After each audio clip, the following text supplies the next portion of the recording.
Политики выступают с трактора. Милена.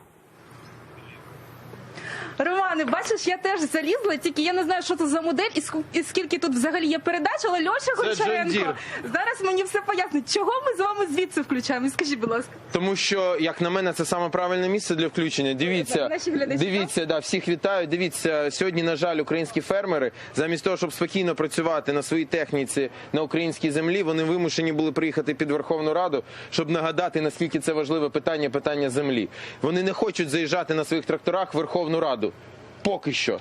Поки що, як сказав Зеленський, поки що.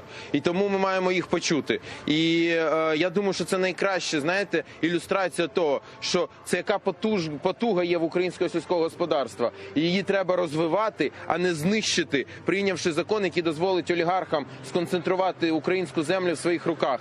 Байдуже, чи то іноземним, чи українським олігархам. Земля має працювати на людину. Як в Польщі 3 мільйона фермерських господарств. Це має бути мета України. У нас може бути і більше, тому що в нас 13 мільйонів людей живе на селі. Що вони будуть робити, якщо буде прийнятий закон Зеленського і слуг народу, я їх взагалі вже називаю солги народу, тому що, дивіться, 200 тисяч гектар в одні руки, в Україні 40 мільйонів гектарів пахотної землі. Це означає, що 200 людей теоретично можуть скупити всю землю в Україні. 200! Величезні, колосальні латифундії. Це є мета України? Ні, це не є мета України, бо тоді що будуть робити 13 мільйонів людей на селі?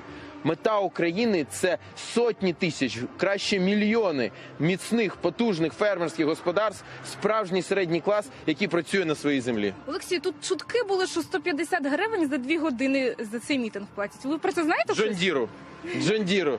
Знаєте, скільки коштує цей трактор? Скажіть, будь ласка, нашим глядачам, що це за модель і скільки тут передач, мене також цікавить. Дивіться, це трактор John Deere. Цей трактор коштує більше 100 тисяч доларів. Його виробництво? Це американського виробництва. Це одна з найкращих. А наші, слухайте. А наші теж там далі є, але це такий... А мене куди запросили? Там є сів, я ж ви думаєте як.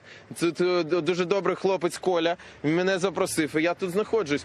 Цей трактор коштує більше 100 тисяч доларів. Скажіть мені, будь ласка, буде він його сюди гнати за 150? Буде він його сюди гнати за 150 гривень? Ну ми вже ці розмови чули. Як вийшли люди на майданні капітуляції, то за гроші вийшли. Як вийшли люди захищати українську землю, то за гроші вийшли. Це зрозуміло. А ось тільки Зеленський в своїй Теслі. Краще б він не Теслу водив, а такий трактор поводив би. І я думаю, що в нього би якось там і звільнений би стало краще. Дякую дуже. Олексій Гончаренко вже поспішає на засідання Верховної Ради. Воно почнеться буквально через 20 хвилин. Тож ми вас відправляємо. Дякуємо Дякую дуже. вам. Тут багато ще тракторів, однак прокатитися над них ми, на жаль, не зможемо. Студія.